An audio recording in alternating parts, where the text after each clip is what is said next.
नमस्कार, बहुत स्वागत है आपका इंडिया न्यूज उत्तर प्रदेश उत्तराखंड में। आपके साथ मैं हूं शुभम सिंह। वक्त देवभूमि लाइव का है। आइए शुरुआत करते हैं। विधानसभा प्रभारियों की बैठक में मुख्यमंत्री अरविंद केजरीवाल पहुंचे हैं। बता दें कि उत्तराखंड के सभी 31 पदाधिकारी इस बैठक में शामिल हैं। प्रदेश प्रभारी दिनेश मोहनिया भी इस बैठक में शामिल हैं। कर्नल अजय कोठियाल भी बैठक में सीएम के साथ मौजूद हैं। दिल्ली के मुख्यमंत्री अरविंद केजरीवाल उत्तराखंड के सभी 31 पदाधिकारियों के साथ बैठक लेने पहुंचे। कर्नल अजय कोठियाल भी इस बैठक में उनके साथ मौजूद हैं। प्रदेश प्रभारी दिनेश मोहनिया भी इस बैठक में मौजूद हैं। बता दें कि आम आदमी पार्टी लगातार चुनाव को लेकर सक्रिय है और चुनाव प्रभारियों की जो एक अहम बैठक है वो आज उत्तराखंड में देखने को मिली। बता दें कि दिल्ली में चुनाव प्रभारियों की बैठक, उत्तराखंड के सभी 31 पदाधिकारी मौजूद हैं। खास बात यह कि उत्तराखंड के सभी जो खास दारोमदार जो पदाधिकारी है वो इस बैठक में शामिल हैं। विधानसभा प्रभारियों की बैठक जो है वो चल रही है। कर्नल अजय कोठियाल भी इस बैठक में मौजूद हैं। प्रदेश प्रभारी दिनेश मोहनिया भी इस बैठक में शामिल हुए। तो मुख्यमंत्री अरविंद केजरीवाल भी इस बैठक में शामिल हुए। विधानसभा के प्रभारियों की बैठक थी, अहम बैठक थी चुनाव के मद्देनजर, और मुख्यमंत्री अरविंद केजरीवाल ने यहाँ विधानसभा के प्रभारियों से खास बातचीत की है, चर्चा की है, उनसे जानने की कोशिश की है कि क्या कुछ हालात राज्यों में हैं आम आदमी पार्टी को लेकर।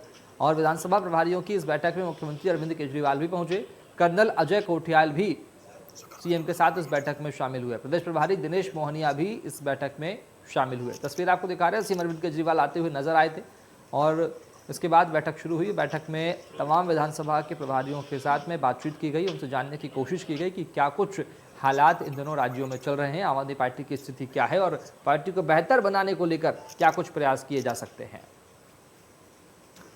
तो ये अहम जानकारी, अहम खबर आपको बता रहे हैं, जहाँ प्रदेश प्रभारी दिनेश मोहनिया भी इनके साथ मौजूद थे। मुख्यमंत्री अरविंद केजरीवाल स्वयं इस बैठक में पहुंचे, अध्यक्षता की उन्होंने इस कार्यक्रम की, इस बैठक की, और विधानसभा प्रभारियों से ये हाल जाना कि कैसे आगे रणनीति बनाएं, कैसे क्या कुछ तय होगा, ये समन्वय स्थापित करने की कोशिश मुख्यमंत्री ने इस बैठक के जरिए की है।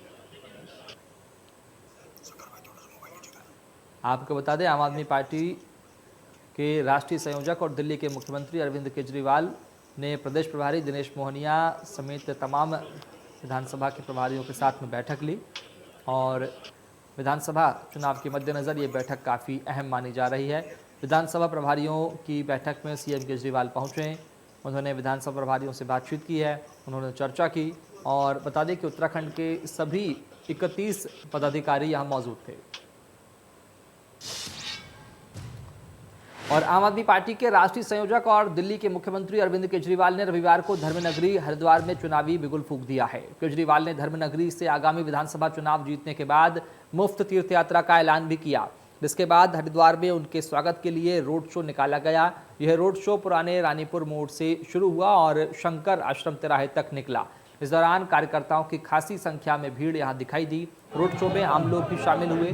केजरीवाल ने आज उत्तराखंड के 1 दिवसीय दौरे पर कार्यक्रम का आयोजन किया, रोड शो में शामिल हुआ।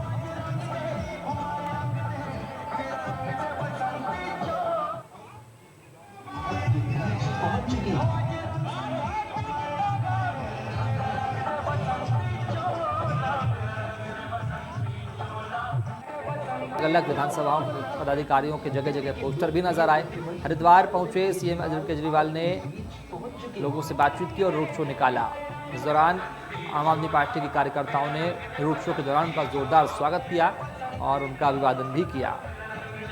तो हरिद्वार पहुंचे मुख्यमंत्री अरविंद केजरीवाल आज और केजरीवाल का आम आदमी पार्टी के कार्यकर्ताओं ने जोरदार स्वागत किया। परशुराम चौक से बेचारा डेली कमाता है, खाता है, आप यहाँ पे अपना समय निकाल के आए।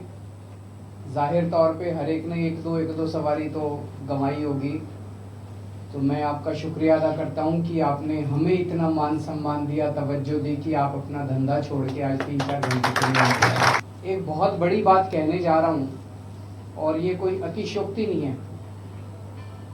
दिल्ली में हमारी सरकार बनी, इसमें 70% योगदान ऑटो वालों का है। ऑटो वाले नहीं है माफिया, ये नेता हैं माफिया, ये पार्टियां हैं जिन्होंने जानबूझ के सिस्टम बना रखा है कि ऑटो वाले को बेचारा अपनी ईमानदारी के साथ सुख चैन से जिंदगी नहीं जी सकता। माफिया कौन है? माफिया वो लोग हैं जिन्होंने सड़कों के और पता नहीं किस किस चीज के अंदर हजारों करोड़ रुपए के पैसे कमा लिए, अपने प्राइवेट जेट रख लिए, अपने बड़े बड़े महल बना लिए, बड़ी बड़ी गाड़ियां बना ली। माफिया वो हैं या माफिया हमारे बेचारे ऑटो वाले हैं जो अपनी 2 जून की रोटी कमाने के लिए तड़पता रहता है? क्या आज मैं आपसे, समस्याएं तो बहुत सारी हैं, चलती रहेंगी, जब तक जिंदगी है तब तक समस्याएं हैं, है कि नहीं है?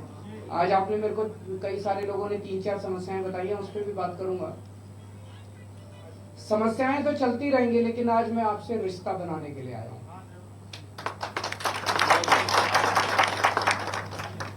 आपको गले लगा के आपका भाई बनने के लिए आया हूं।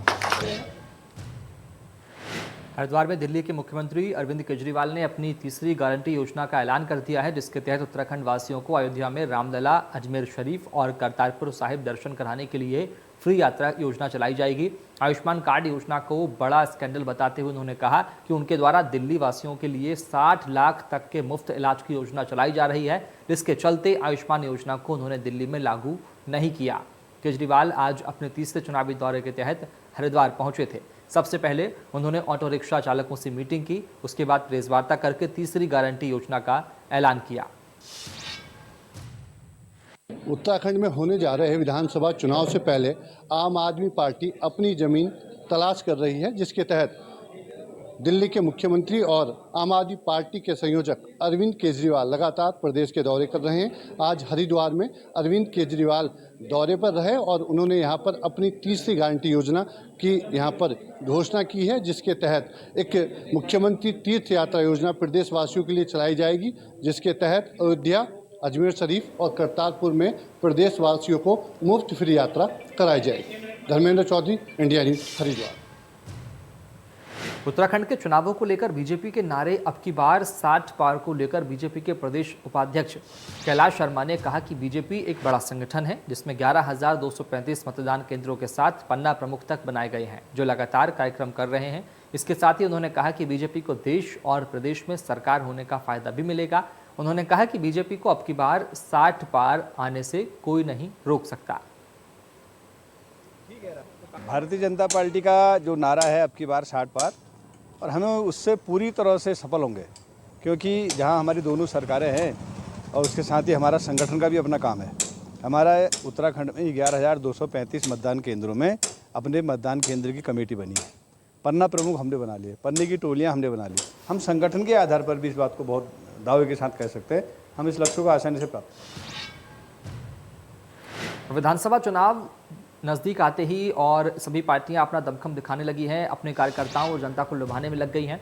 इसी कड़ी में काशीपुर पहुंची उत्तराखंड कांग्रेस कमेटी के प्रभारी परविंदर कौर काशीपुर पहुंची और कार्यकर्ताओं से मुलाकात की। उन्होंने सभी पार्टी के पदाधिकारियों से एकजुट होकर आगामी विधानसभा चुनाव में मजबूती से काम करने और सक्रिय होने को कहा।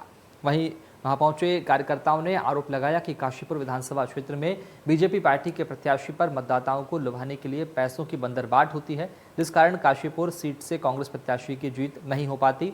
इसी विषय में मीडिया से बात करते हुए उन्होंने कहा कि हम मजबूती बना रहे हैं, उत्तराखंड में परिवर्तन आ रहा है, इस बार हम सरकार जरूर बनाएंगे, जनता परिवर्तन चाहती है।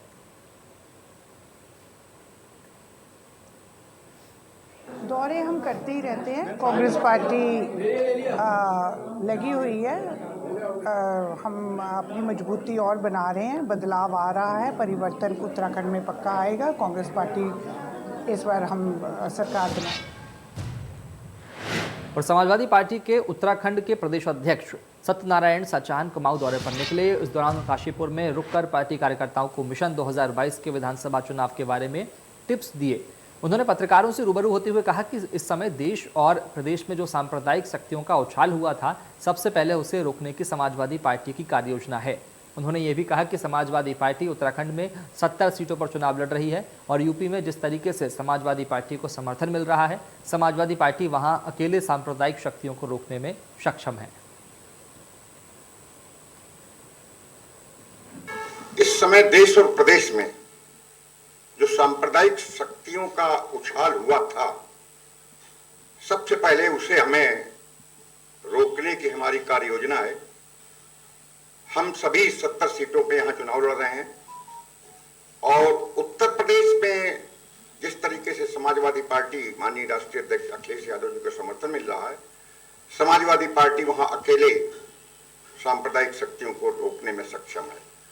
उत्तर उत्तराखंड में मुझे ऐसा लगता है कि कांग्रेस अपने अंतर्द्वंद से सांप्रदायिक शक्तियों को रोक नहीं सकती और इस वजह से समाजवादी पार्टी का रोल उत्तराखंड में बहुत बड़ा हो गया।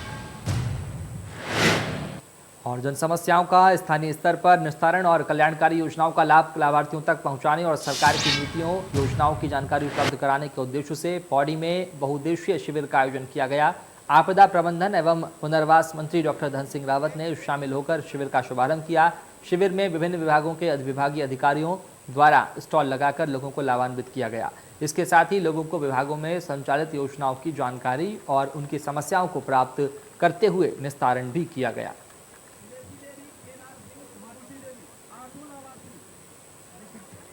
रखी गई है। उसके बाद जय तेरह वाली माँ लोगों को मिलेंगी। तो मैं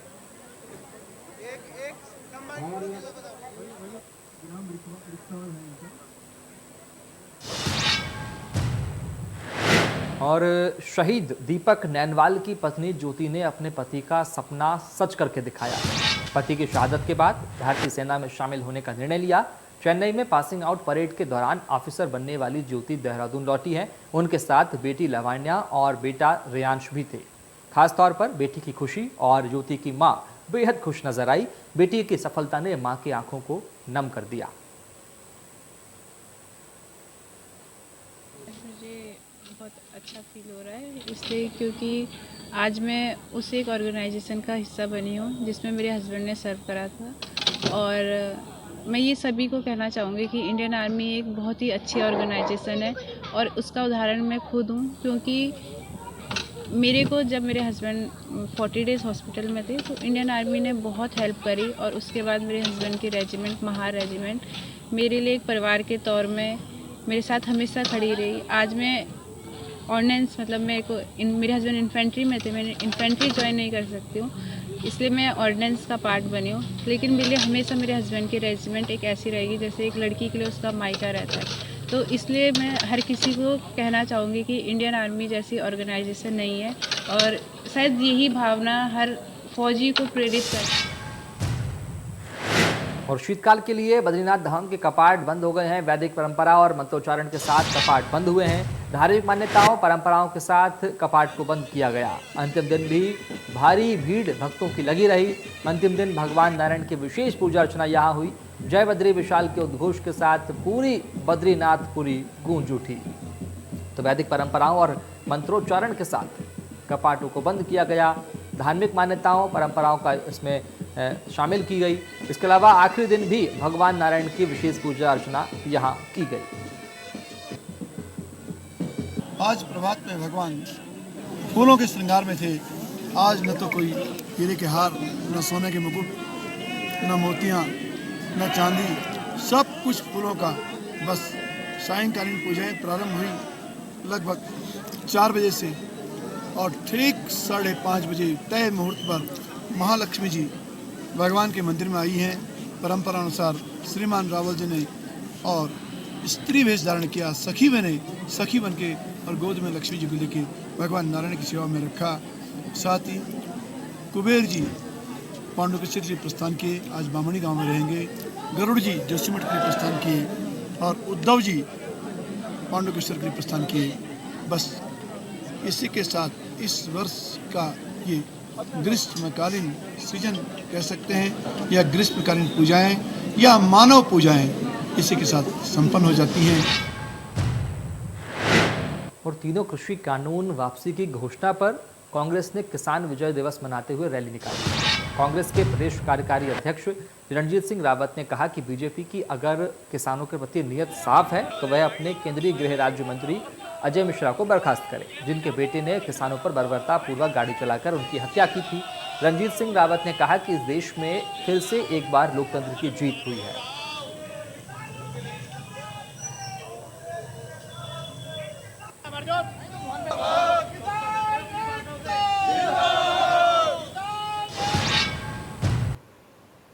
रुड़की में एसपी देहात के सामने एक महिला का गुस्सा फूट पड़ा। महिला ने कहा कि उसके साथ दुष्कर्म हो जाएगा तभी कैंडल मार्च निकाला जाएगा क्या।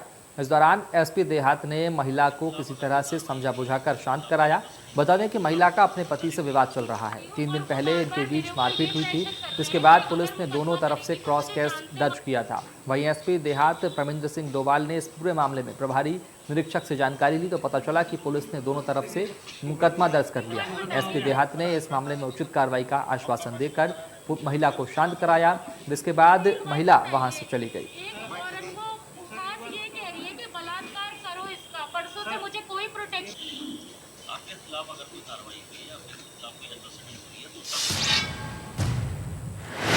और इसी के साथ फिलहाल इतना ही। आप देखते रहिए इंडिया न्यूज उत्तर प्रदेश उत्तराखंड। नमस्कार।